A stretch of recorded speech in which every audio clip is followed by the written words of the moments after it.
Welcome to Adjusting to Six Figures. Two best friends that turn their lives around, professionally and personally. So if you're looking to change, we tell it like it is, with no bullshit. Shut up with the excuses and make something of your life. Let's do this. This is Adjusting to Six Figures. And here are your hosts, Jeremy Reddick and Chris Stanley. What's happening, everybody? Welcome to the next episode of the Adjusting to Six Figures podcast. I'm your host, Jeremy Reddick from Adjust University. My good buddy, Chris Stanley, is not here with us today. That guy's over in Chicago, breaking necks and cashing checks. So I'm just rolling over here solo with my man, Patrick. So we're going to be doing this episode for you. But before we get started, just wanted to drop in and let you know, obviously I'm from Adjust University. And if you're watching this right now, maybe you're an independent insurance adjuster, maybe you're not. But regardless of what you are, go over to adjuster-university.com. That's my website. That's my training company where I help other independent insurance adjusters become better, whether it's through marketing yourself, which we're going to talk about a lot today, salesmanship, saleswomanship, or just getting better at the technology involved. So go over to adjuster-university.com. Use the coupon code 6FIGS. That's the number 6, FIGS. And you will get 25% off anything you find on there. So go over there, check it out, support the cause, do me a favor. But without further ado, that's my pitch right there. Patrick, what's up, buddy? You okay with me, Patrick, or you like Art? What's the deal? I go by Patrick, man. Growing up, my name is Patrick Arthur. Growing up, everybody called me Art. Growing up, once I got of age, started getting a professional job, I had to switch it up to Patrick, man. Art just didn't sound very professional. Yeah, it's kind of an old school name, you know. We got to update. But all right, Patrick, good to have you, man. It's dude, I'm glad. So we haven't had that many guests, right? But I was kind of excited to have you on because, you've been a member of our Facebook group for a while, and I've been seeing your posts and whatnot, man. I was excited to get you in here.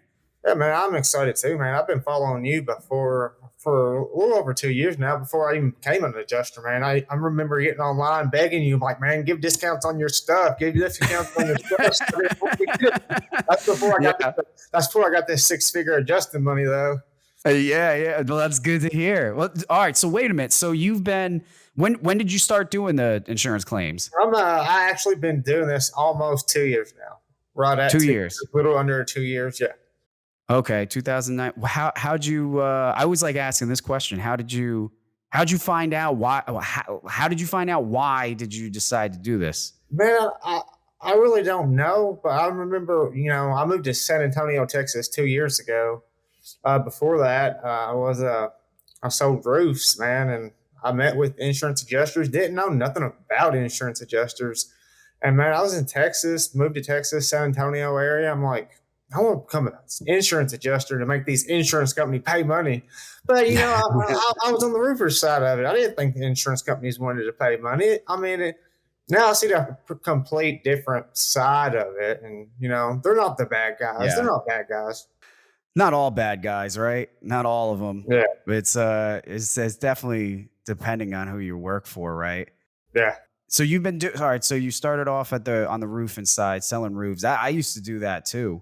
And that's a tough job. That's not an easy. Were you knocking on doors? How were you selling them? Man, I didn't knock on doors, man. Door knocking's about extinct, I think, man. Facebook is where it's at. Facebook and social media, man. Yeah. That's the marketing nowadays, and people are falling behind on that stuff. They don't understand. I mean, yeah. How many people have Facebook and run ads and all these for sale groups? I mean, you get in front of so many more people. And that was one thing, just from like the Facebook group, I was able to pick up on you that there's a lot of people, and we've talked about this in messages and whatnot. There's a lot of people that have a different understanding of how to find work when you do what we do, right? I think that the majority of people that are out there still go through this career with this employee mentality and the industry itself is just looking for them. And that they don't have to put as much work into it. But I noticed you don't necessarily subscribe to that idea just over the last 2 years. You don't really that's not the way you think. Is that accurate? No, that's not the way I think, man. I mean, you got to go after these people. You've got to stand out. I mean, I'll tell you how I got started and what got me to where I am. I was in sales from the age of 19 for 10 plus years. I sold cars.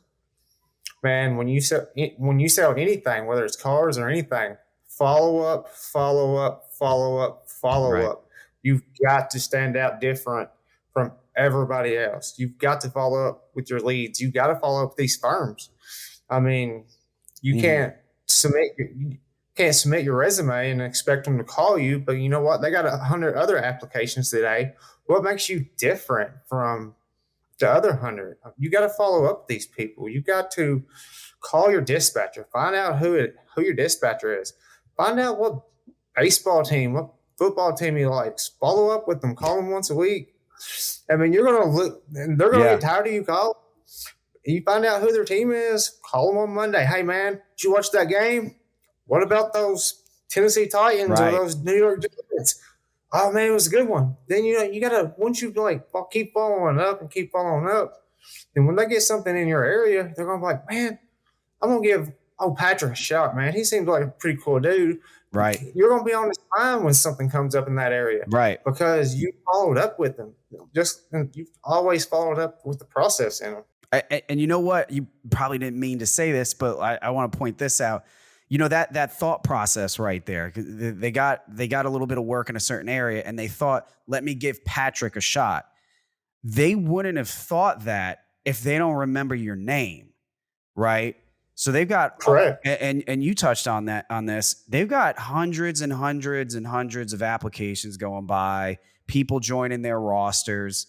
You know, they're getting overwhelmed with different names, different resumes, and everything just blends together and they look the same. So getting on that point where they actually know who you are by name, that's where you want to be, because then they will identify you out of the crowd rather than just looking at the stack and saying, okay, well, who do we have in Des Moines? Who do we have in Nashville? Whatever. You've built that relationship. Am I right? Yeah. Yeah. I mean, even to today, we'll get to this in a little bit, how I ended up getting some of these jobs I have. But even today, man, I still call my dispatcher, man, and check on him. Say, hey, man, how you doing? How's your family? Even though they're giving me claims, I still follow up with them. Right. Because I built a business relationship, and you've got to build relationships with your dispatcher, with your carrier managers. You got to build relationships with these file reviewers. You make these file reviewers mad, they're going to go to their carrier manager and tell them. Right. And the carrier manager is going to tell dispatch, and all of a sudden you're unemployed looking for a job. I mean, you got to build relationships with everybody. Right. 100%. And it's just, I'm trying to think of the perfect way to relate this to selling cars, but you're working for you're a service. You're providing a service to a company, right? And a lot of adjusters, and I don't know about you, but I'm going to say that I was guilty of this as well. You know, you lock down that client and then great, you feel like you won, but then you don't nurture you as well as you should. Or maybe you do follow up with the person, your manager, but then you're treating the other staff, the file reviewers, like garbage. And just like you said, you might be right. They may be wrong because they're going off some cheat sheet that, some no name put together. They are wrong. But if you give that, they might have been there longer than you. And if you're going to give them a hard time, they're just going to relay that hard time over to their manager. And that manager is they're not going to look into who's right and who's wrong. They're just going to hear that you're giving them a hard time, and that's going to look poorly on you. And you're 100% right there, the relationships. But a lot of people just don't get that, Patrick. They just don't get that, man. Yeah, I learned that a long time ago. I mean, working with the public for so long, you've always got to keep everybody happy. I mean, because I mean, especially firms, because they write your paycheck at the end of the day. And Right. if they're not happy with you, man, they're not going to give you work. How long are you selling cars for? And I sold cars for 10 years. Oh, wow. I was a sales manager. I've done it all. I mean, done everything in the car business. I started off 19 years old, didn't know nothing about the car business, to running a car dealership when I got out of it. Wow. How'd you get into that? Anybody, or just walked on the lot one day and said, I want to make some money? Pretty much, I loved playing with Hot Wheels, and I loved cars. I loved driving different cars all the time. Yeah. And I just kind of walked into a car dealership one day and applied for a job. I was like, okay, you start right now. I said, right now? They was like, if you want this job, you start right now. Get out there. Yeah. It wasn't no, hey, you come back tomorrow, 8:00. It was, hey, you're here. We're going to teach you how to sell cars. Did you know anything at that point about like selling anything, selling cars, or selling anything? No, I was 19 years old, just fresh out of, odd and end jobs, and didn't know nothing about selling anything. And they, for 10 years, pounded in my head, follow up. Right. You got to stand out. You got to be different. Because that's the big good example. Yeah. Most people don't follow up the one time. It's so easy to have an edge over everybody else just with one follow up. And that's the biggest thing. What would you say? Like, I don't know if you can answer this, but what did you carry? I guess because you went from cars to roofs, right? And then to claims, is that right? Yeah. All right. What did you? Is there anything that you carried over from, say, anything from selling cars, from selling roofs, other than follow up, obviously, but anything that you relate, any sales tactics that you still use today that you picked up over there? Oh, yeah, for sure. I mean, negotiation is one of them. Yeah. Negotiation is actually a really big one. I mean, of course, we have to negotiate sometimes with homeowners and stuff like that, and contractors, but I actually negotiate with firms sometimes. I mean, you down here in San Antonio not too long ago, man, Laredo, Texas. If an adjuster wanted to make $200,000 a year and never leave home, Laredo, Texas would be the spot to go. Is that border town? It's a border town? Is that down south? Yeah, it's a border town south. Yeah. And that's how I ended up working for, like, getting my foot in the door. These firms would post, hey, I need someone in Laredo, Texas to run a claim. It's about a 3-hour drive for me. Right. I'd pick up the phone. I'll call them. I'm like, hey, look, I'll run this claim for you in Laredo, but you're going to have to give me some San Antonio claims. Yeah. And they'd be like, well, you're newer. You don't have the experience we need. I'm like, well, I'll run this claim. Yeah. Give me a chance. I'll run this claim in Laredo. Give me some San Antonio claims. Let me prove myself to you. And we'll go from there. And if you don't like the work I do, we'll shake hands and that's it. Walk away as adults. Right. But yeah, I run those Laredo claims. They'd give me San Antonio claims. And now I'll do daily claims for them every day. Yeah. And that was it. A lot of people don't want to do that either. They don't want to take that one-off claim. They just focus on what's close, right? They just a lot of people, and it's not just adjusters either. It's everybody. Yeah, anybody in any industry becomes so nearsighted. They look at, in this case, Laredo, Texas. Do I want to drive 3 hours to Laredo, Texas for one claim? No. You don't want to do that. By the time after time you take your gas out, you don't make anything for it. So we'll stay in San Antonio and just wait to get lucky.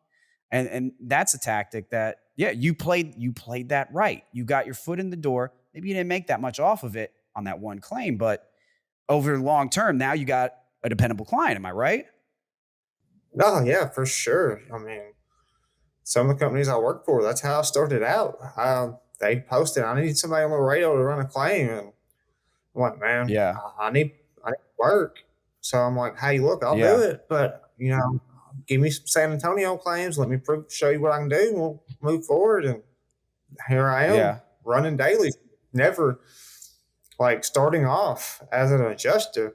I didn't start off on CAT. I started off doing dailies right off the bat because of what Right. my sales experience taught me and all the steps to get noticed and stand out in front of people. So I started running daily claims right off the bat. I didn't have to leave last year for cat claims if I didn't want to. So I'm Yeah. like I said, man, you got to follow up. I can't express it enough to these newer adjusters. Yeah. They don't follow up. They just send their applications in and hope they get a call, and that's not going to work. Right. It's crazy that you're 2 years in and you're saying that. You completely contradict. You're completely going against the grain on all these people that are in the business for longer than you that are saying otherwise. People also let me. People also say it's like impossible to be adjuster in Texas now. That's what people say because there's so many other adjusters out there. You know, it's it. Yeah, I hear that, man, but I really don't get into I'll get into the social media and read it, but I try to stay out of it Yeah. because especially these newer Facebook groups for new adjusters, you'll say, "Hey, I just got my license.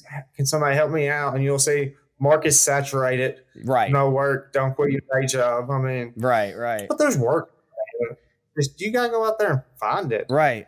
That's the biggest thing, and I can't, I try, I'm with you. I try not to let that stuff bother me. I mean, it's, having Adjuster University, it drives and having like courses that like combat that exact problem that people are having. It like eats at me when I keep seeing people say that. And it eats at me more when I see, somebody who was in your position 2 years ago, in my position 10 years ago, somebody that heard about this little niche and now they want to, for whatever reason, now they want to get into it. They want to make good money, right? Nobody gets into this because they just want to be a claims adjuster, an independent claims adjuster. They want to make the money, right? So, and then just like anything else, you go through with that opportunity. And now you have these people trying to shoot down your dream by telling you all the reasons why it's not going to work. And, that you'll find that in anything, but it's just, man, it's to me, this is so easy. It's just some basics. You can find success with some of the most basic sales and marketing strategies. You don't have to be Coca-Cola to crack this code, but some people, I mean, yeah, the market saturated, um, fee schedules going down, all this silly nonsense, man. It just, what are they not getting? What is it? What do you think they're not getting? I don't know if they're like these older adjusters see that these new adjusters can't get jobs, or these new adjusters can't get jobs because they're not standing out, they're not marketing themselves, and so it's kind of at a standstill. I mean, you got to show these firms that, hey, look, I'm different from these other people. Right. You got to put your name in their head. I mean, so I think it's a combination of newer people saying, well, following up's not going to really do nothing. That's silly. Me calling them once a week or once every 2 weeks and saying, hey, how's your football team doing this week? Yeah. Or how'd your weekend go? Or how'd your vacation go? They think it's silly, Right. but it's really not. And they're not doing their part. Then the older season adjusters see that and they're not getting work. So they're like, well, it's oversaturated. There's people that can't get jobs. Right. It's an excuse, right? It's just relying on, Yeah. it's just resting on an excuse. Whatever you could say not to blame yourself for your failure there. So how's things working out? All right. So we kind of talked about what you did before and we kind of cut it off at you just getting into claims. So like what was that like for you? Like when did you, I guess what I should ask is like, when did you get your license? How long did it take you from the point of getting your license to actually getting that Laredo claim or whatever what your first gig was? Like, what was the beginning like for you? Well, when I tell you this, you're not going to believe me because I mean, like, I'm like the major success, like your line story. All right, let's hear it. I took a class here in San Antonio. to get my license. And the day I started taking my license is the day that I started applying for places. I mean, Yes. I didn't even have my license, didn't even have my testing done. First day in the class, I go home and start applying for places, trying to get a job. Yeah. And the next week, I just got my license. I start calling these people. 2 weeks after I got my license, I got my first client. Ridiculous. Yeah. That's Nobody believes me. 2 weeks. no, I believe you. I've been telling people that shit for years.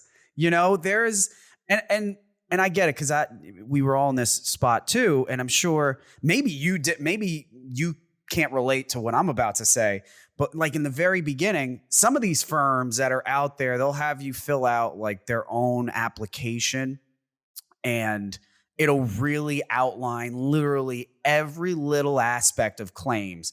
Like, how are you on third party ocean marine liability, claims 0 to 5. And it's all these specialized lines of insurance. And you're just 0, 0, 0, 0. And you're like, fuck me. I'm not going to get a job here. I might as well stop. And the same goes in people that I've helped with their resumes. They have nothing and they'll come to me, hey, can you help me with my resume? But I don't want to give this resume out yet until I add more stuff to it. And I'm like, what do you want me to do for you then? Why am I going to bother wasting my time with your resume if you're not even going to do anything with it? I've been saying that strategy, it's crazy that you say that because that strategy, I've been telling people that for fucking years. They just don't, people are worried about it. They're worried about looking weird and feeling weird. Like with the follow-up, right? Yeah, I mean, they're like it pushes them out of their comfort zone because they're used to just applying for a job and somebody calling them. So right. It pushes out of their comfort zone, so they don't do it. Right. I mean, the day I started taking my class, I started applying for places. The next week, I started calling people. I mean, I was waiting on my fingerprints to come back and waiting on it actually get issued. And I'm already calling these people saying, hey, look, I'm so-and-so. I'm from this area. Yeah. Then I do it again next week and do it again the next week. And it took, like I said, it took me 2 weeks to get my first claim. And man, I was clueless my first claim. It was a water claim. My first claim was a water claim. So, I mean, it was ridiculous. I mean, it took me like 8 hours to do it. Yep. Between inspecting and measuring and trying to figure out Xactimate. At least you had the one claim. At least it was only one claim. Not you didn't get started with a cat with 80 of them, and you're like, oh, I'm fucked. That's it. I'm gonna be doing these until next spring. Man, so that's amazing. That's amazing to hear because another thing that's just how your story is so counter to what everybody else says is that you started doing daily claims. And if somebody's new listening to this, so cat claims are arguably, I don't even think arguably, but catastrophe claims are easy to get into because if a big enough storm hits, they'll take anybody. They'll, depending on the company, depending on the firm, if they're strapped in one particular area and everybody's going with other firms, they'll literally take fucking anybody. And if you submitted your application, you're on their roster and you have no experience, you got a shot to go out and actually get some experience and make some good money. So that's on a cat. And so people always say, daily claims are way more complicated. It's going to take you, people will say it takes years of handling claims to be able to have the experience level to make a claims company, to make an IA firm comfortable enough with you to handle their daily claims. But your story flips that on its ass, which I think is hilarious. It does, in which, I had, being a new adjuster, I didn't know nothing, but I had a good support system behind me, man. The firm, 470 claims, I mean, which they got bought out by Alacrity, which they're a big firm now. Oh, did they? I didn't even know that. Man, yeah, they got bought out by Alacrity, which they're really good about some really good support system. I mean, my first claim I submitted was horrible. I didn't know what I was doing. So, they walked me through it and everything like that. So, but I also had some good mentors, man. I found some good mentors that I could fall back on and ask questions. Right. helped me that way. I mean, I've had luck. I'm blessed. I really am. Yeah. But, I wasn't afraid to ask questions. There's something else that's wrong with these newer adjusters. They don't want to call these firms and saying, hey, what line item did I use for this drywall? Right. Or what line item do I use for this? Because they're like, they don't want to look bad to the firm. But the firm would rather for you to call and ask, right, what's the correct line item, than kick it back. So, I'm not afraid to call call. I still call now when I have questions. And I've been doing this 2 years. Yeah. Almost 2 years, or right at 2 years. And I still have a mentor I ask questions to. I got several of them. So, and it helps build that relationship too. You're on the phone with them now. You got the opportunity to say, hey, his name's Mike. Hey, Mike. Hey, what's going on, man? How you doing? Oh, doing good. What's happening with you? Nothing, man. Just hanging out. Hey, dude, I wanted to pick your brain real quick because I know you're real smart about this stuff. This drywall line item. What do you think? You're on the now you're building that relationship, right? And it's also showing that you give a shit about your product, right? Yeah. And your product, less likely when you send it up, it's going to be right. I mean, less likely it's going to be wrong. So you're not doing anybody a favor by just trying to keep your head down and submit what you got and hope that it goes through. Yeah, you hit it on the point, man. It's getting out of that comfort zone and being vulnerable, right? Being like having a little bit of vulnerability to those people. Yeah, I didn't, when I called these people, man, I'm like, man, I don't want to think I'm like dumb and not give me claims, but man, I send the file up after I found out what I needed, and everything be perfect, go a lot smoother than if I send it in wrong, then have to get it kicked back. Got a bigger delay there. I mean, these firms appreciate it more if you just pick up the phone and say, hey, look, Mike, I need your help with this drywall. I don't have a lot of experience with this. Yeah. What would you do in this situation? Yeah. And they're going to do it, and you're going to roll with it, and everybody's happy. Right. Yeah. Man, I remember 470. That was, I think, if I'm not forgetting, I worked with 470 towards the beginning of when I started doing this. Not a whole lot. I handled some claims with them, but I remember them because I think they might have been the first real legit large loss I ever handled. I think they sent me, I think I was like 2-3 months in of doing claims. And I landed them as a client, and they sent me a claim, and I got out there, and it was like a triplex, 3-story house, and the fire on the first floor burnt everything up. And I walked in there like, who the fuck do these people think I am? How did this happen? I don't know. I'm doing roof claims. Like, I thought, all right. And, I asked for help, got through it just like anything else. And now I can't avoid freaking large loss fires if I tried, but yeah, 470, great. All right. So you started work. So is that 470? Is that the Laredo, Texas? Is that the Laredo company? Yeah. We've been there once. I did that a couple of times with them once. They had, it was something, that claim was local for me, thankfully, but I knew they had adjusters in San Antonio. Yeah. And I knew that I had to stand out. And they called me and said, hey, we need you to go to Laredo. Will you go to Laredo? And the bad thing about it is for a reinspection. So it's you're saying $125. You're making $125, not even including mileage. Right. So I'm like, yeah, really don't want to, but can you give me some San Antonio claims? Yeah. Well, we got adjusters in San Antonio. I'm like, man, look, but you don't got nobody in Laredo. Yeah. Well, let me prove myself to you. And sure enough, man, I went down there for that $150 reinspection fee. Yeah. And come home, wrote the claim, send it in, and now I feel like I live in San Antonio now. Yeah.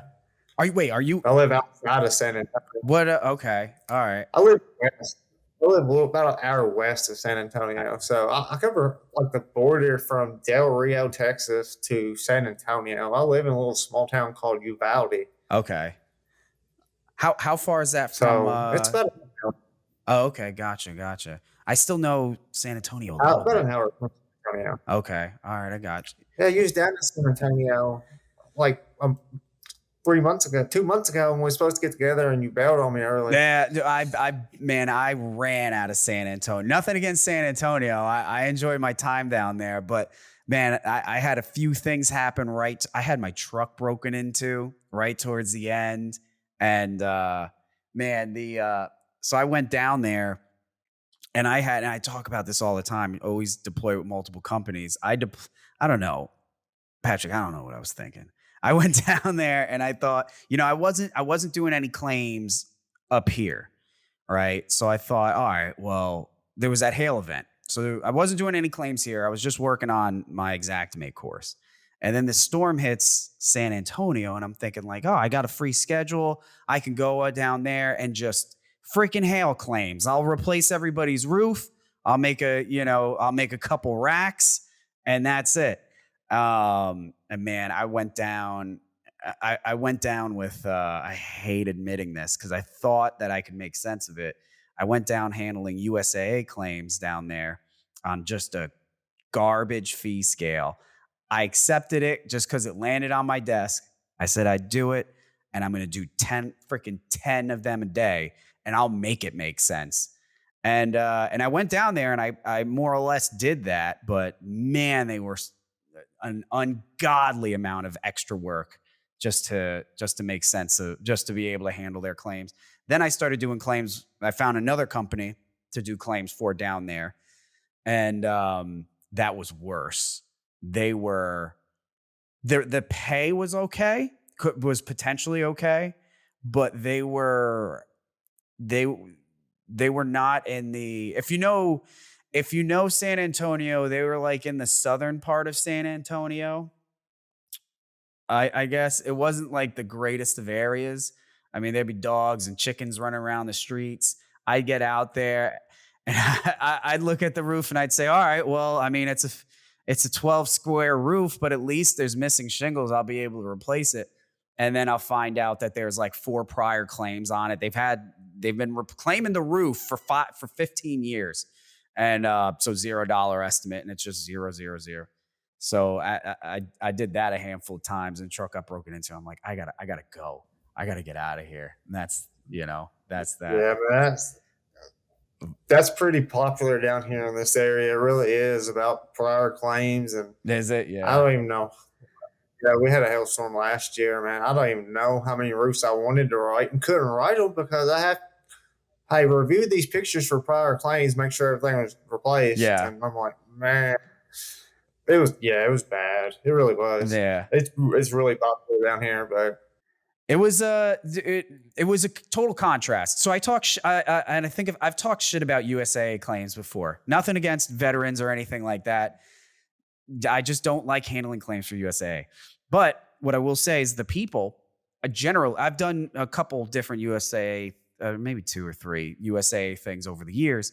And I will say that through the years, the people, the policyholders, it's always top notch. Never have any problems with any of the policyholders. In fact, usually when I'm doing these USAA claims, they're in nicer areas. The people are better, even if they don't have a rank and they're not military. It's just a better quality of person, right? So there's that. But man, just I remember being in San Antonio and having this claim where I went out and, it was just, I'm sure you've been out there. Just, you're there at a claim and you're just dying to leave. It's just just for whatever reason, you don't want to be there. I'm at this lady's house. She doesn't know English that well. So I'm navigating through that and she's just pointing at things. And usually when somebody, if there's no language barrier, somebody points at something, they'll, you just ask, hey, did this happen on that date? Because this looks old as shit. But I couldn't do that. So she's just pointing at things. And so I got to document everything she points at. So I'm like, this is now going to take, so far, I have a $0 estimate and my loss report's going to be 15 pages long. And then at the very end of the inspection, a contractor shows up. Now he wants to go through the whole thing again. So we go through the whole thing again. Then I'm getting ready to leave. And then the guy the guy's like, hey, did she show you the damage inside? And I was like, is the damage related to this? And he was like, sure. And I'm like, you're a son of a bitch. And so we go in and it's just, Yeah, of course it is. yeah, I'm like, dude, it's storm related. Yeah, that's popular down here. It really is. man, I go in there and nothing looked less than 10 years old. And I'm in there and this dude, I like to think that I haven't had any issues with like contractors or public adjusters trying to run game on me because I think I have the misery that in my eyes when I show up there, they know that it's going to be tough to pull something over on me. But this guy didn't catch that so much. So he's trying to run game on me. And I'm like, I'm already out of it. I just want to fucking leave. And at the very end of it, I tell him at the very end of it, he's been running game on me, trying to get me to include everything. And dude, at the very end, all I kept thinking was, I got to go check for prior claims. And at the very end, he was like, hey man, do you know if there's any prior claims on it? I was like, dude, I'm going to look right now.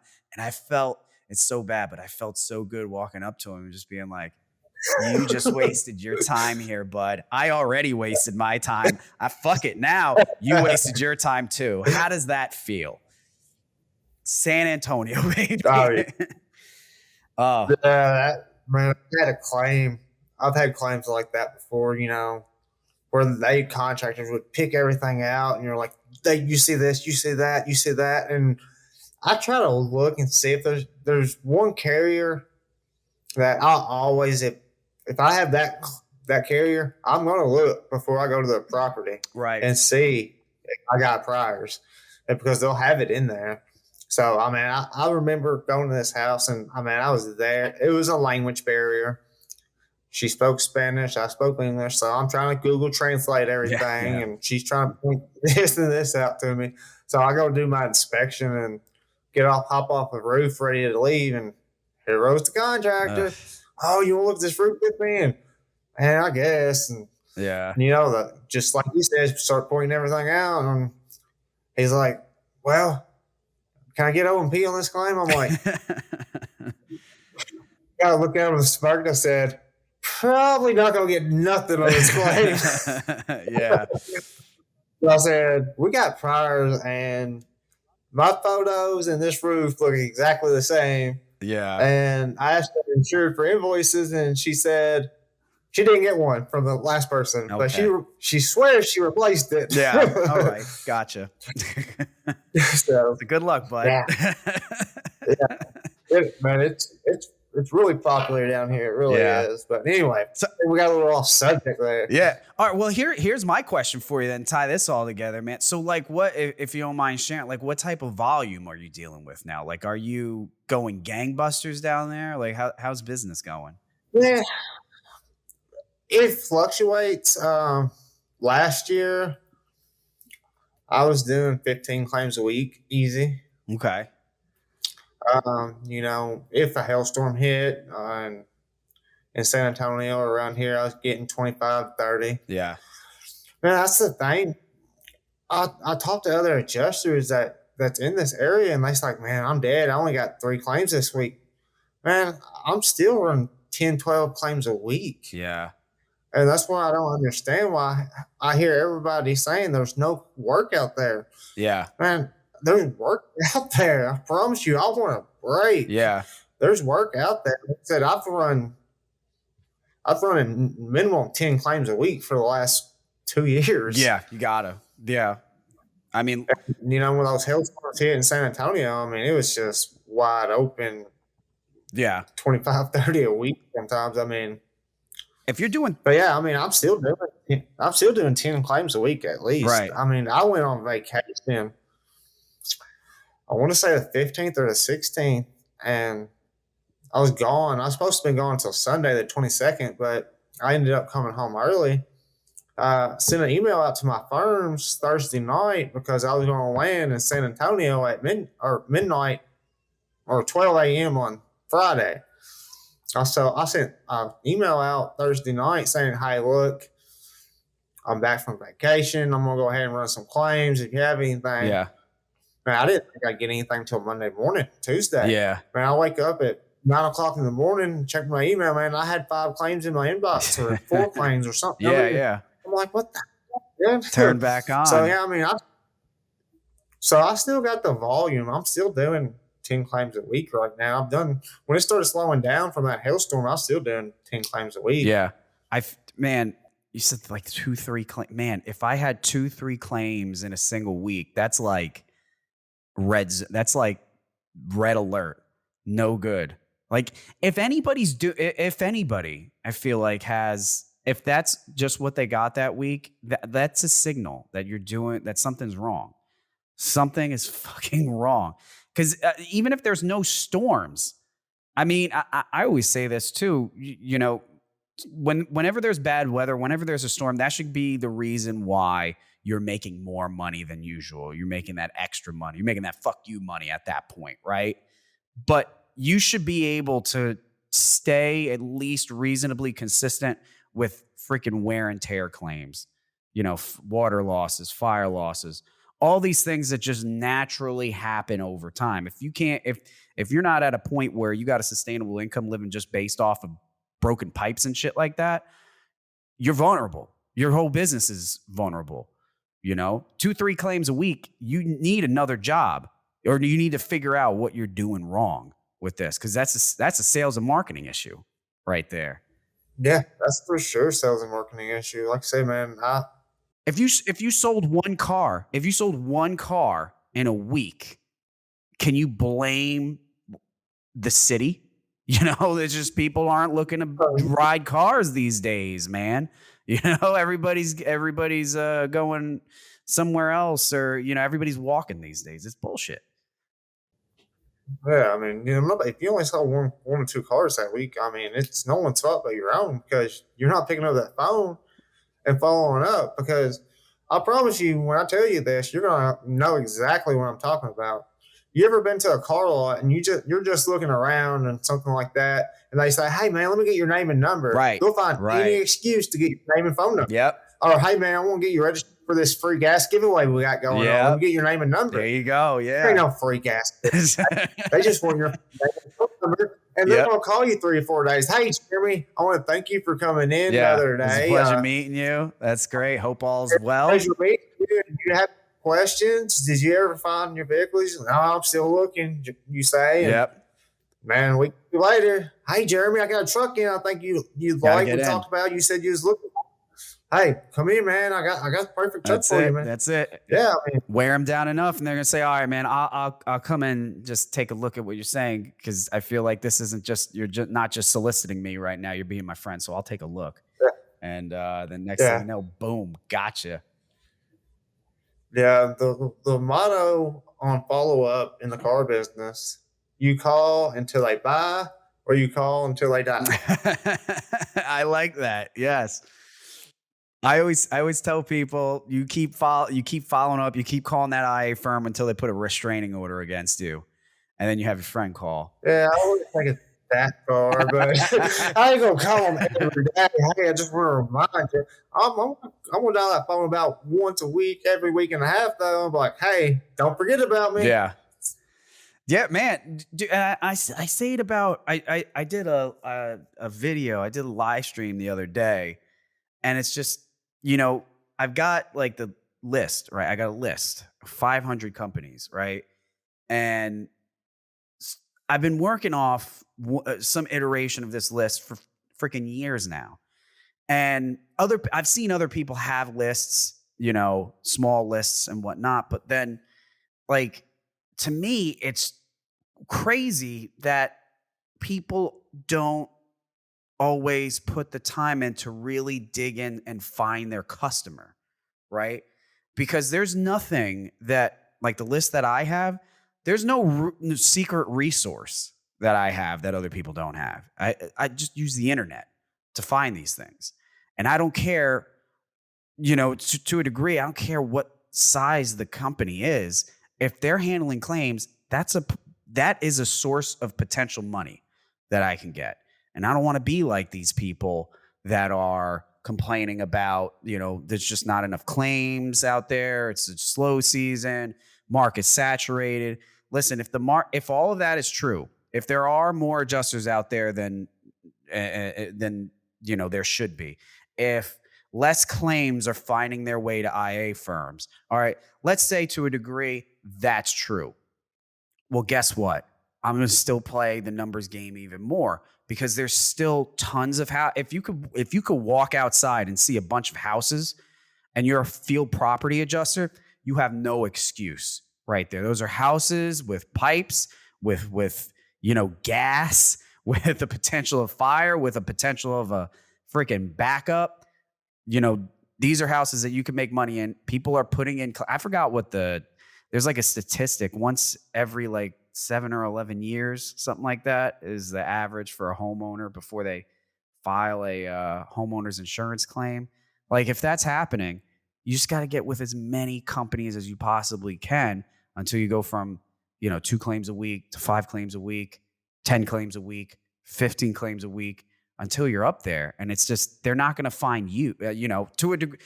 They may be after a while, they might be looking for you. But like, if you're a new person, this idea that they're going to be just seeking you out or something like that, and all you got to do is just join their roster with your bullshit resume, and they're just going to be dying to meet you. I mean, it's crazy, man.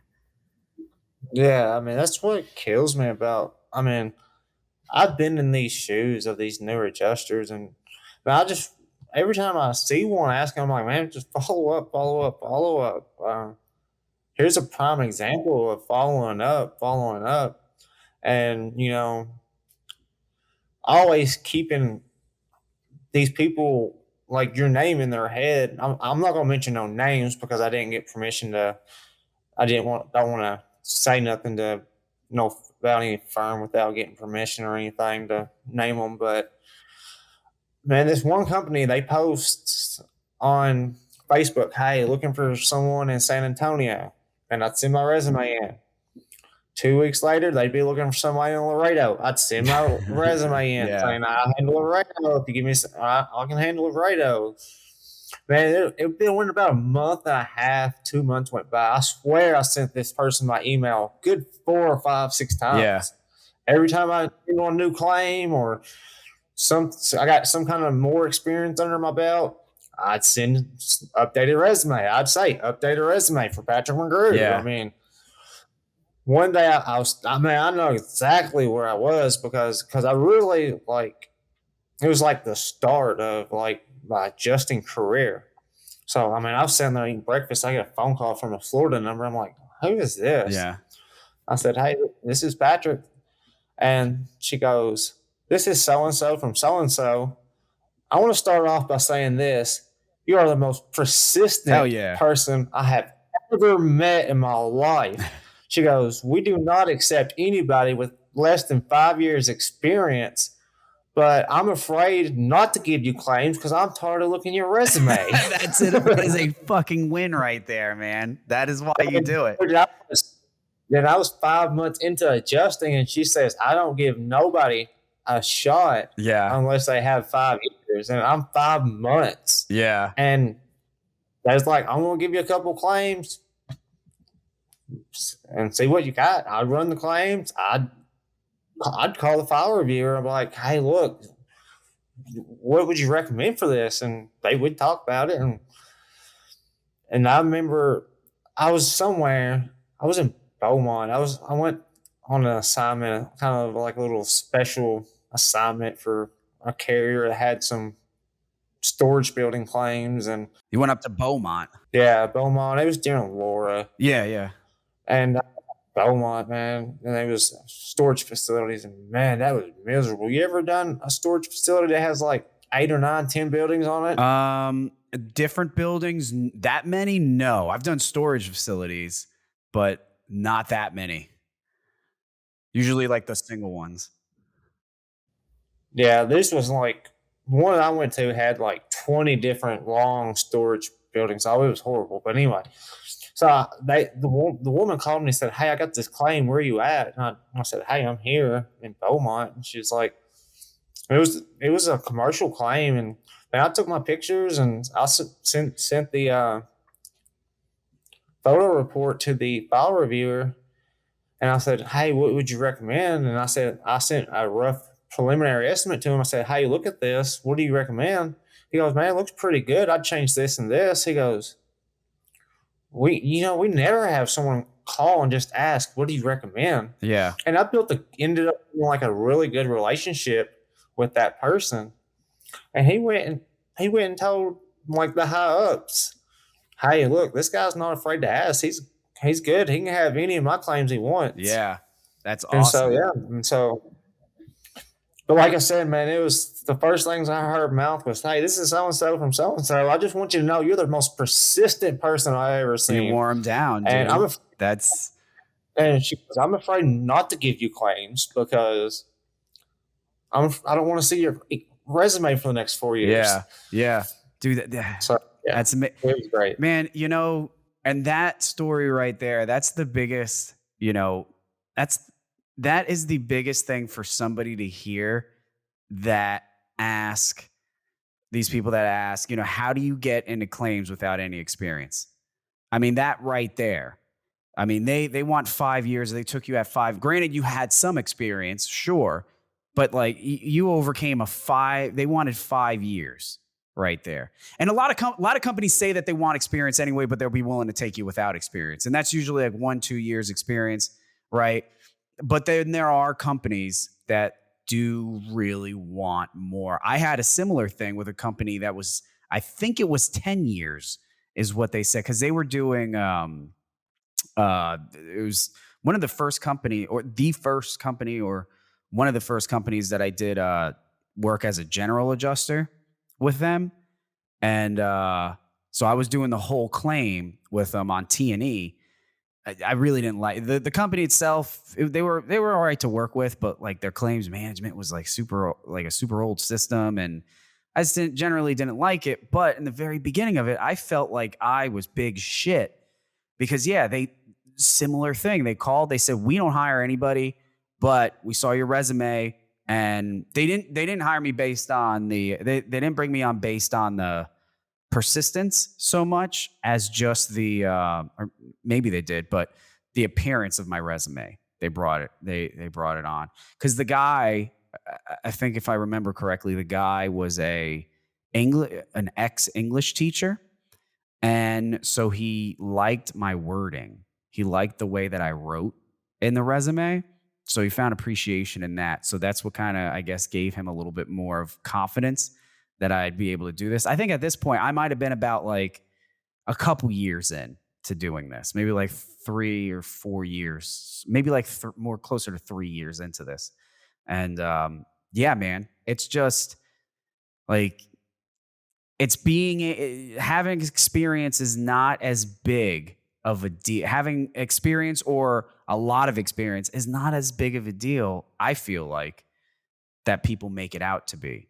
They'll hold the requirement of experience greater than their own ability to sell, right? Yeah, I mean, I believe you're right. I mean, I'm right there with you. I mean, customer service, insurance. If I was running a firm, I'd want someone that was, good at customer service. Was tight. If they said they're going to have this claim turned in this day and have it turned in that day, and just have things right and have them, turn it in right the first time and not scared. I'd rather have someone that's willing to ask questions, willing to give great customer service, somebody that's willing to stand out and be different from everybody else, than have your old grouchy 15-year adjuster. There ain't no claims out there. I'd rather have that new person. There's plenty have someone.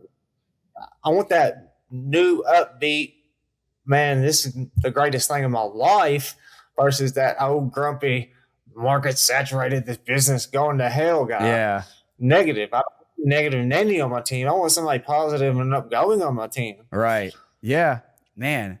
So let me ask you this. Switch it to like what do you think? Why do you think you're different, man? Why do you think that you're willing to get uncomfortable while these like other people aren't? What makes you different, you think? Because like I said, the reason is my past sales history, man. Because you have to think outside the box. Because if you don't sell nothing, you don't get paid in the car business. Right. You don't get a minimum wage. You get, hey, you're 100% commission. You didn't sell a car, you don't eat. Right. So I mean, so it's about getting out of your comfort zone and not afraid to do something and not afraid to think outside the box. And I feel like I just carried that over with this job to a point, giving customer service, not afraid to ask questions, not afraid to follow up with these firms. And I carried a lot of that over to adjusting. And I mean, very, I think I'm very blessed in where I am today. Yeah. I mean, to be 2 years in, made 6 figures my first year. Yeah. I'm already hit 6 figures because of the Texas freeze, but yeah. But I wasn't afraid to call people and say, "Hey, you got any work?" I wasn't afraid to call people and say, "Man, how's your family? How's your football team?" Yeah. I'll build that relationship with these people because they have my money. Right. Yeah. They got it. Yeah. They just don't. I got to get my money out of their pocket. Right. I mean, so I have to find a way to get my money. So that's what I did. I always thought outside the box. And, Do you ever work like some sort of hourly job or anything like that? Or have you always been sort of commission? And I've pretty much always been commissioned since I was 19 years old. My job before I was 19, Yeah. I was hourly making $7-8 an hour, but man, I want more of my life. And that's why I feel like me being an adjuster and, I care about people. Man, I love my job. I'm really blessed, but I always want to be better myself from where I grew up in. So I work twice as hard because I don't want the average house. I don't want your average car. Right. I want to be better. I want to be better than what I had and teach people, my kids, hey, if you work hard, you can have anything you want. Right. And don't let someone telling you can't do it, you can't do it, you can't do it, stop you from chasing your dreams, because I love this job. Right. And if I would have listened to every grouchy person on Facebook 2 years ago, I would have gave up because the market's saturated. Right. The market's saturated. I'm not going to let someone tell me what I can and can't do. If I have to think outside the box to prove that person wrong, I'm going to, because I'm going to show, hey, I don't have to have this 5 years experience to run the claim for this person, or I'm not going to give up because you say there's no work there when I know there is. So, I'm going to think outside the box. I'm going to be successful at it and prove you wrong. Yeah. And that person's everywhere, right? That negative thought process. I mean, that person's not just in claims, man. That's everything. You ever go, I know we kind of talked about your work experience, but just like going to a family member or a friend and just telling them that you're thinking about going into some sort of business. Odds are, unless you're in like a family of entrepreneurs, you're going to get a lot of doubt. You're going to open up a burger shop in this economy? Like, that's not a good move. There's so many other ones out there. You're not going to do well. Oh, you have, so they're going to immediately assume that your passion is meaningless, right? That your perseverance and whatever endeavor that you're going after is going to be lackluster at best.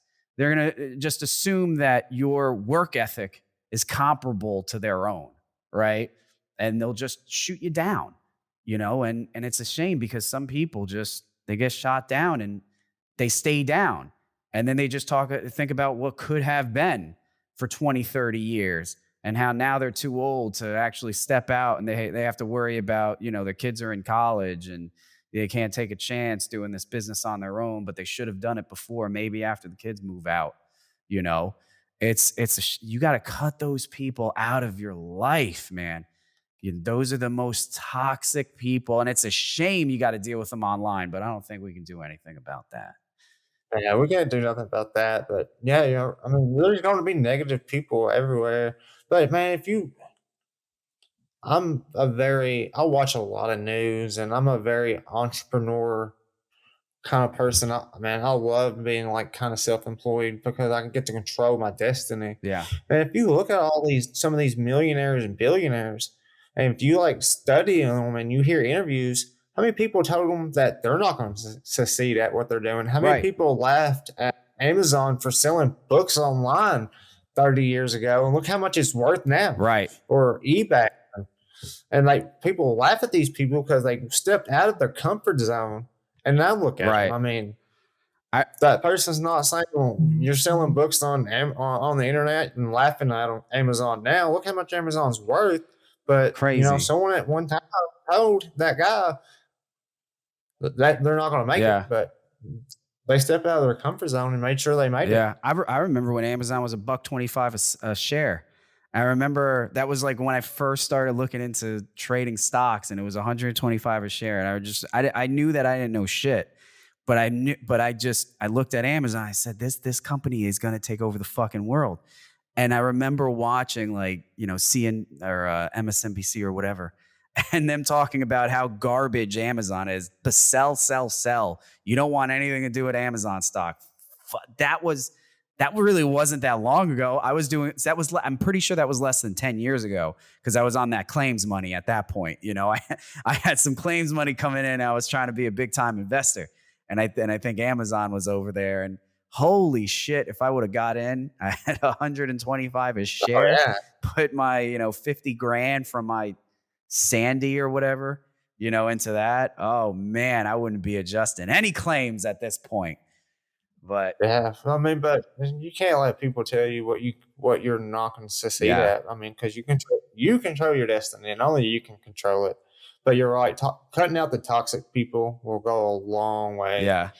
Would you? If you realize most successful people don't surround themselves with like negative entities. I mean, if you're not a positive upbeat person, then you're not people's lives. What is it? You're the average of like the 5 people you're around with the most. Yeah. I always try. A few years ago, I started really, more than a few years ago, I started really focusing on that a bit more, and I cut out a lot of people out of my life that they didn't have the vision, right? And I cut some pretty important people out of my life just because they weren't providing any value to me, and that's something that a lot of other people should be doing too, in my opinion. And I think about that now when I'm introduced to new people, like you, for instance. I'll talk to you all day long because you have a vision, and that vision is clear, right? You want bigger and better things, like you talked about before. That's what I want to be around, people that are on the upswing. I want to be with people that their stock value is going up. If their stock value is low or it's going down, being a part of that, like attaching yourself to that stock, you're going to go down with it. And there's so nowadays when I meet somebody, if I don't get that vibe from them, listen, I don't need any more drinking buddies or anything like that. I don't want somebody that, that I can go on double dates with. I don't give a shit about that. It's what are you providing any positive value to the people around you? Are you looking for bigger and better things? If that's the type of person you are, dude, if you can find if you're an adjuster and you can find that person, whether it's you or somebody else, holy shit, man, you're going to go along with them, because you're going to pick up, if somebody was next to you this whole time and they're just watching and listening to you talk about the follow-up and how you need to be persistent and keep getting in front of these people, and then they start doing the same thing too. I mean, it's going to be completely black and white compared to doing the same thing, going on a Facebook group or going on social media and just asking for a mentor and just being happy with whatever you can get.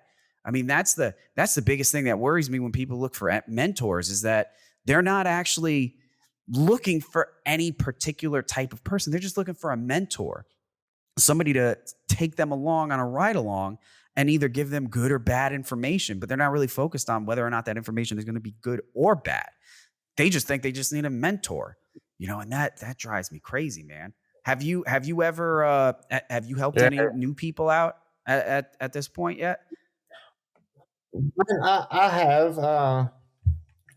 We had this big Texas freeze event, and I'm going to get into this and want to I'm not going to say training is really important, but where you get the training at. And like I said, I watched some of your videos, and the stuff you teach is great. But I took an Xactimate class, And, it wasn't worth the shit. It wasn't. I After did I too, started man. doing this, Yeah. it wasn't worth the shit. So, but anyway, yes, I was in Houston, and I'm going to tell you a story and tie this all together in a minute. But I'll let someone shadow me in Houston, Texas. I'm like, hey, you know what? I want to find me a newer adjuster that wants to learn. That's going to help me out. I want to have them, get the measurements while I'm getting my pictures. And, I got the steps I'm going to take to get claims closed faster and be done with it and close. So I ended up finding this guy on Facebook, sent me a message. He's like, man, I'm X1 certified. He sent me his certificate. I'm like, oh, okay, man, you want to shadow me? Come on. So I'll let him shadow me. I have learned that just because you're X1 certified doesn't mean you know what you're doing. I had this person, I'm like, hey, man, sketch out this room. He didn't even know how to sketch out a room. Right. On pencil and paper. And he didn't even know what line items to use to replace this drywall. Right. So, you get these companies that just sell you stuff and make you think you're going to, it's going to help you out. But, like watching your videos, you kind of like walk people through it, what to do and what not to do. Because like this guy was clueless and I hated for him because he spent all this money on these classes. Yeah. And he didn't know the first thing about adjusting. So I had a firm email me last week and they said, I never updated my resume with this firm because I stayed busy. I didn't really need no more work. Right. But I had a slow day. So I updated and they sent me a message saying, hey, are you X1 certified? I kind of told them, I said, yeah, being certified is only as good as the adjuster. It's like, what do you mean? I said, just because you're X1 certified or doesn't mean you're an adjuster or you know what you're doing. Because if you can sketch a roof, complex roof, you have a piece of paper that says you do, what goes on that Doesn't mean roof? anything. Yeah. I said, yeah, it doesn't mean anything. And if you don't know what the difference between blisters and hail is, or thermal cracking and wind damage, that training is only as good as the adjuster. Right. Not always a good sales tactic, but you're absolutely right there, dude. It's just people get hung up on that, getting that X1 certification. They think that's, Exactware does a good enough job at really kind of marketing it so that these new adjusters think that that's really what they need. And I guess it's the IA firms too, right? That are making that. Yeah, it probably is. It probably wasn't the right thing to say, but it kind of rubbed me the wrong way because I said, man, I got all this experience, and I said it's only as good as the person itself. Because if you don't know what the line items to write, and you don't know what the difference between blisters and hail, you write up. You go out there for a hail claim and there's no collateral damage and no hail report, but you're buying the roof. Right. It doesn't really go hand in hand, but I used to just attach an estimate to I ended up getting level 3 certified just because one day I was like, fuck it. Let's for $100, let's see if I could get it and just go straight in. And I took it, no studying. This is like 8 years into me doing this shit at a high volume. So I took the certification and I passed it and I got it. I put it on my resume. I don't know if it expires or anything. Like if it expires, it's gone by now. But it just, dude, I just attached, I attached my $150,000 estimate. I just put it I attach it, bundle it together. There's my fucking certification there. Do you want anything? If that's not good enough for you, I probably don't want to work for you either. It's, man. But yeah, that guy ended up calling me and he sent me a message saying, hey man, I just want to let you know I deployed. I'm like, man, I'm happy for you. And that's awesome. This whole podcast here has been kind of, about being a new adjuster. And he's like, man, I deployed. I'm like, I thought he said he put the initials like he went to Dallas, but he went to where was it? Delaware and Maine and Vermont, or Oh that yeah. little bitty area that got hit here a while back. I don't know, but yeah, he went out there for Liberty Mutual. Okay. Hey, So he's cracking it. He's I'm cracking happy in. for him. I am happy for him. He, he's got that experience. He asked me before he went. He goes, "What's your opinion? Would you do it?" And I said, "I'm not going to talk bad about nobody Right. or Right. no carrier, Hmm. but I'm like, man, it just would not financially make sense to me." And he ended up calling me and saying, "This didn't work out as I thought it would." I'm like, yeah, you just gotta. People don't realize how much it really costs to deploy. Yeah. People really don't. Yeah. I mean, It's a big you deal. start getting in hotels and gas and food Yeah. and all these little miscellaneous charges. Man, it takes a Yeah. lot of money to deploy. And you can have that money up front and wait 30 plus days to get paid. Hmm. And I mean, if you're it slower and if you're not working that fast and you can only at a point where you can handle a couple of them a day and you're doing like, I know Liberty changed the way they pay, but if you can only do a couple of those things a day, I mean, if it's compared to working at McDonald's or working minimum wage somewhere, you could make sense of it and you don't have any other expenses. That's not that bad. And it's the beginning of a new enterprise. It's a good deal. But, otherwise, like if freaking I had to deploy, I got 3 kids, I'm going to go out there and I'm a princess now on the road. I can't stay at a motor lodge and go out there. I'm going to have to bust ass every day, putting these claims in, and I'll make money. Don't get me wrong. But, compared to the money that you might make just sitting at home where you don't have to spend, $100 in food that day, and then you're spending $100 at a hotel that day, and, all whatever other expenses are involved. Yeah, but I'm sure he learned a lot, right?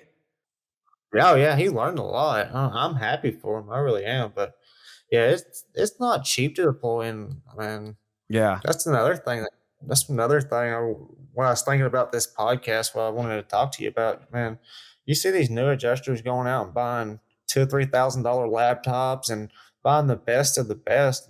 You don't have to have all that stuff starting out. Yeah. And when I tell you this, you're gonna laugh at me. I started out with a cell phone, a $99 telescoping or actually, I didn't even have a ladder. I had a cell phone, What? uh, a manual tape measure, and a notebook. Oh man. And I had to borrow a ladder from my neighbor until I got enough money and did enough work to finally upgrade everything I need. I'm like, I had the junkiest, oldest laptop that was probably 2 or 3 years old that crashed for reasons I can't talk about on here. But man, you don't need all this stuff starting out. To get the bare minimum. As you grow your business, Right. you grow what you get. Now I have, I actually just bought a new laptop. I have 2 or 3 different ladders. I have 2 or 3 different cameras. But man, when I started, I had a cell phone, a handheld tape measure, and a borrowed ladder from my neighbor, and a junky computer until, I finally saved enough money to get things I needed for work. And, Yeah. I probably have everything now, and too much. Man. But yeah, I mean, these investors don't have to go out and spend all this money on all this stuff just to start out. You just get your foot in the door, and as you grow your business. Oh yeah. Man, I remember when I first started, I forgot exactly how this went down, but I already had a ladder. And at that time I still was driving my first car that I ever bought, which was a douchey black on black Mitsubishi Lancer. Right. And it had and it had a spoiler in the back. Right. I had black tint, spoiler in the back. I was a pretty cool dude, and I had a ladder. So then, Sandy hit, right? And that was when I first started doing property claims. Sandy hit, and I was so hung up on A, finding somebody to work with, and then B, just the idea that I was about to do what I set out to do, that I didn't, by the time that morning came where I knew I had my first claims, I didn't even realize that there was fucking nowhere for me to put that ladder. I didn't realize that I'm driving a 4-door sedan or whatever. I don't have anywhere to fit. And the ladder doesn't, it's the ladder. It was one of those fold out like Werner brands, but it was the big one. It was a big 28 footer. I got nowhere. It's not going in the fucking trunk. So what I did, I had some bungee cords and I was like, fuck it. This car it is what it is. I just laid it right on the roof of the car and I just bungeed that shit. And I was slammed with claims for like, I don't know how long, for a long time. So for X amount of days or weeks, I just drove around with that thing. I'd be driving down the highway and every bump I'd hear and feel the ladder just scrape front and back on the roof of the car until just like you said, I moved up. I invested in my business and I bought from, Advanced Auto or whatever, some ski racks. So then I put some ski racks on there but then I would have to bungee cord that up. So I'd bungee cord that and I'm like, okay, I'm moving up, I'm figuring things out. And I swear to God, this happened at least like 2 or 3 times. I'd be on the highway and just, I guess the wind or what, they would come loose. They'd come loose and then the wind at a certain point would blow the ladder back. And then I would see it in the rear view mirror just crash into the spoiler. And it's just waiting to fly off onto oncoming traffic on the interstate. And like, I think the last podcast, we had Jason Heenan from Royal Adjusting. And he said, necessity breeds innovation. And at that point, I needed to move up. So, I became your typical adjuster after that, got myself a pickup, and then I didn't have to deal with that anymore. But it's less pressure, right? It's less pressure on you up front, and you start to really figure things out, figure out what you actually need. Because you could spend thousands and thousands of dollars up front on getting yourself the pro kit, everything you could possibly imagine that an adjuster could use, but you're just kind of wasting money at that point. You could be spending that money on training, on figuring out the things like you said, like the blisters, figuring out how to properly identify hail damage, how to get smart with Xactimate beyond just the bullshit X1 certification. Because now you learned at some point how to make a spiral staircase, but you can't remember it anymore. Like, what is that going to do for you? How many extra claims is that going to close for you in a single day? How much money are you making with that knowledge? Nothing. It's, new adjusters, man, they got this uphill battle, but need more people like you, man. Need more people like you out there helping everybody out. Yeah, I'm not doing nothing special, man. I just step outside my comfort zone is all I'm doing. And I'm just call these people and become their friends. And, I'm nobody special, not doing nothing different than what anyone else can. Yeah. It's just I'm doing extra work to do it. Yeah. Well, dude, listen, man, I was excited to have you on because I know just looking at the things that you've been saying in the Claims Adjuster Success Network Facebook group, I knew that you were not like that typical burly, old, grumpy adjuster. I knew that you had a vision in you and you've been going at it and you have a grip on what it takes as far as sales and marketing to get the fucking job done. Dude, it's been a pleasure having you on here, man. I'm super stoked. So before we wrap this thing up, man, is there anything else that you would recommend that you want to get out for a new adjuster that might be listening, or maybe somebody that's not even an adjuster that, maybe is still selling roofs right now or on a car lot, just trying to find a different way to earn money for their family? Anything you'd say to them and get them in the right direction? Oh man, the only thing I really say to them, is step outside your comfort zone. Don't be scared to take a chance. I mean, you get knocked down, get up and do it again. And don't listen to these negative people on social media Don't get caught up in this social media drama. I'll be the first one to tell you, I do get caught up in it sometimes. Yeah. But don't get caught up in the drama. Don't get caught up with these people saying you can't do this, you can't do that, because you can. You just got to have the want to do it. You have to have the want to better yourself. If you don't have the want to better yourself and be successful and to become something with your life, no matter how much money you spend on training or no matter how much you do anything, if you don't put forth the effort, you're not going to go nowhere. Right. And so it's all, I just tell everybody, man, whether they want to become an adjuster in the car business or whatever they want to do, step outside of your comfort zone. Think outside the box, because that ILA firm has my money. I just got to go get it from them. Yep. Yeah. Hell yeah. I mean, I see someone posting on, hey, I need adjusters. And hey, you know what? These people have my money. I'm going to go get it from them. So, it's just about who's got my money. Exactly. Who's got my money, man? And, I'll tell, and there's a guy named Grant Cardone. And, that's what I was thinking. Yeah. Who's got my money?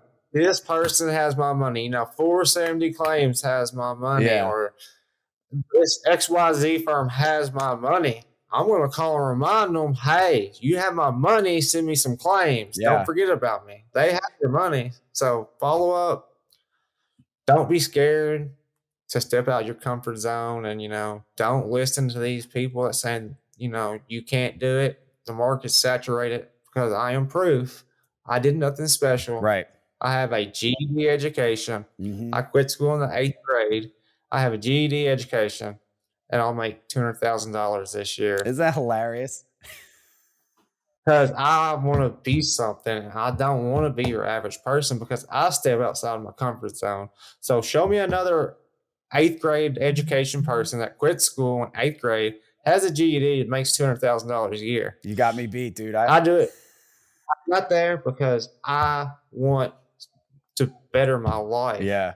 And I want my kids to know, and everybody that looks at me to know, just takes a little hard work and you can do anything you want. That's amazing, man. Dude, I didn't even know. Grant Cardone is a great resource, in my opinion. Some of his books, you get them on Audible. His persistent, the persistence that he teaches in his books, man. I haven't I haven't read or listened to any of his books in a while, but man, that helped me. If anybody doesn't feel, first of all, if anybody doesn't feel like they're a salesperson, you're misunderstanding who you actually. We're all salespeople. Some are obviously better than others, but we're all salespeople. Every day we're going through a negotiation. If you got kids, your kids are your best salespeople ever, because they ask you the same shit over and over and over again. Can we have ice cream? Can we have ice cream? No, it's 9 o'clock. Can we have ice cream? No, it's 11 o'clock. Can we have ice cream? And eventually by 6 o'clock, you're like, yeah, we're going to get fucking ice cream. We're getting the ice cream. We're getting the ice cream. And what adults forget is that shit works.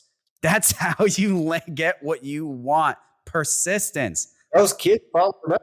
Persistence. That's it, man. You have to enough times, they're going to eventually say yes, and just be done with it. But yeah, man, talking about Grant, I went to one of his classes, man. It was probably one of the greatest classes that really helped me about following up with people and, thinking outside the box. Because, man, he's a smart dude. Yeah. Did you do that when you were in the car business? I did. Yeah. Dude, he's the best, man. I love be obsessed or be average. That's what right? That's it. I always think of that, and that's, and honestly, I think of that too with like people that are struggling in our business, I mean, not to say you got to be obsessed in order for you to get any business in this, but like, if you want to hit that upper level, where you've got you've got a large number of high paying clients. Listen, you didn't just happen to find those people, man. You put the time in, when other people wanted to take off. Hey, it's 5 o'clock. I'm mentally checked out here. Hey, it's the weekend. I like to go out on the boat. If you're just putting in the bare minimum, like you're not going to get to that point. You're only going to get so far. But if you're going to get obsessed with the idea, like we were talking before, if you're going to get obsessed with being able to get a better house, obsessed with being able to live in a better area, live in a better school district, to be able to provide for people in your family, provide for people that are your friends. If you want to get to that point where you are a bigger than life member of yours, close knit group, man, you gotta be obsessed. You gotta be obsessed with whatever you're doing, whether it's adjusting claims or starting a business around the corner or doing real estate, selling cars, whatever it is. You got to be obsessed. How can I do better? How can I do better? How can I do more claims? How can I sell more jobs? Whatever it is, you got to be obsessed, man. And you got that, and it's fucking impressive, man. Man, I appreciate it. Like I said, I followed you when I first started off. Man, I followed your stuff. Man, I remember. I guess I still got the Facebook messages. Man, give me a discount on a resume. Give me a discount on a resume. Man. I followed you, man, when I first started doing this. I mean, you've been watching your videos. I mean, you got some good material and stuff. I mean, I appreciate it. And you know what? You asked me again for another a discount on a resume. You asked me for a discount on a resume right before the show, and I told you, don't worry, I'll hook you up. Yeah, you fucking got me. Yeah, man. No, listen. You send me over a resume. We'll whip it up. Just like throw it out there for everybody. But I got your back on that, man. Don't worry. Persistence is key. I want to thank you for letting me come on. Just talk about my journey, and just hopefully this will reach. Hopefully, some new adjusters will listen to this and be like, "Hey, man, this guy did it. He's got an 8th grade education and a GED. Yeah, I have a high school diploma. Why can't I do it?" Right. Well, guess what? You can do it. Give that little extra effort. Yeah. Just think outside the box, cut outside your comfort zone, and you can do it. Isn't it kicking the dick? Isn't it something that we have? Your 8th grade, you stopped going to school. I'm 11th grade. I stopped going to school. We both got into this. We're both doing well. We both happen to also know Grant Cardone. We both happen to be obsessed with, having, doing the follow-up, being persistent on your sales, putting yourself out there. We have all these things. And what do you know? We both happen to have an income that's comparable to attorneys and doctors. Ain't that something? No, I just tell everybody, and like I said, thank you, man. But like I said, I just want to tell anybody, if you're going to pay for training, definitely look at Adjuster University, man, because you really have some good stuff out there. And I've seen your personal resume, and man, it's killer. And I've seen your videos and stuff. And if you're going to pay for training, pay for quality training. Don't pay for training that where these people are just want to get your money and don't care. Find your training. Find someone that actually is going to help you walk through stuff and teach you how to do things correct. And like I said, I watch your stuff, and man, it's good stuff. So I encourage everybody, if you're going to pay for training, pay for quality training. Because I can make up some training and market the shit out of it and sell some of it, but I'm not going to tell you it's going to be that good or not. Well, dude, if people can learn half of what you've put together in these short 2 years about how to get ahead in claims, dude, they're going to go far, man. They're going to go far. All right, man. Well, I guess it's a good time to wrap it up. Patrick, is there anybody, how can people get a hold of you? Any way? I know we were on Facebook. Are you on anything else? Is there any other way people can get a hold of you? Right now I'm just on Facebook. I got my personal phone number. I really don't want to give out because, a good looking fellow like me. That'd be no good. No, you're going to get more than just claims. Yeah. But, oh yeah, I've learned a long time ago, you don't put your phone number on adjusters groups. There's one certain person, I know you've seen them, who it is. I'll text you in a little bit about it, but I posted my number on an adjusters page, and about 3 minutes after I did, this person called me and get out. Started fucking with me. Oh God. Oh no, that's where you break out the dick pics, man. That's what you got to have them on and just send them in. But no, I was going to ask you. I'm in the process, getting my LinkedIn refreshed and uploaded and all that, everything like that. Yeah, but that's huge, man. Just find me on, Facebook, Patrick Arthur McGrew on this art. You can email me, McGrew, MCGREWP31 @gmail.com. If any new adjusters, have any questions, I'm always commenting on these Facebook pages. So, anybody ever has any questions, just shoot me a PM and I'll try to answer the best I Hell can. yeah, man. All right. Well, I definitely want to bring you back on the show in a little after some time. See what's going on with you if you don't mind. How's that sound? That sounds good, man. But hey, there's might be something coming your way. We might be able to do an in-person show, person to Oh, person, pretty soon. I might need yeah. a place to stay. All right. Well, let's see what happens, man. I'm keeping my eye on it. It looks like we're actually my county here in New Jersey. We're on a tropical storm warning, but it looks like it's really going to be affecting Long Island, Hurricane Henry. It's going to be Long Island and Connecticut and Rhode Island. And listen. I'll give you a little insider scoop right here. Listen, I've been replacing roofs for a long time. I don't even want to work here anymore.